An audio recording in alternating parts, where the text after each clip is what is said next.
Indian medical അസോസിയേഷന്റെ പ്രസിഡന്റാകുന്ന ആദ്യ മലയാളി ആരാണ്? ഇന്ത്യൻ മെഡിക്കൽ അസോസിയേഷൻ നമുക്കറിയാം രാജ്യത്തെ മുഴുവൻ ഭിഷഗ്വരന്മാരുടെയും വലിയ സംഘടനയാണ്. ഇന്ത്യ രാജ്യത്തെ മുഴുവൻ ഡോക്ടേഴ്സും ഉൾക്കൊള്ളുന്ന അതിവിപുലമായ സംഘടനയാണ് ഇന്ത്യൻ മെഡിക്കൽ അസോസിയേഷൻ. അതിൻ്റെ 31ാമത്തെ പ്രസിഡന്റാണ് ആദ്യമായി കേരളീയനായ ഒരാൾ ആ സ്ഥാനത്തെത്തുന്നത്. 1958 ഈ സ്ഥാനത്തേക്ക് ഒരു മലയാളി കടന്നു വരുന്നത്.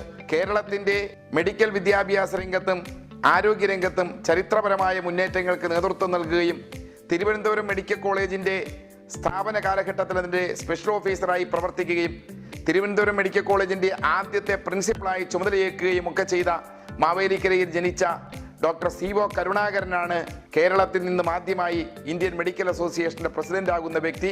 ഇന്ത്യൻ മെഡിക്കൽ അസോസിയേഷൻ്റെ 31ാമത്തെ പ്രസിഡന്റും മലയാളിയായ ആദ്യത്തെ പ്രസിഡന്റും ഡോക്ടർ CO കരുണാകരനാണ്. ഇത്തരം അറിവുകൾക്ക് മാനവീയം സബ്സ്ക്രൈബ് ചെയ്യുക.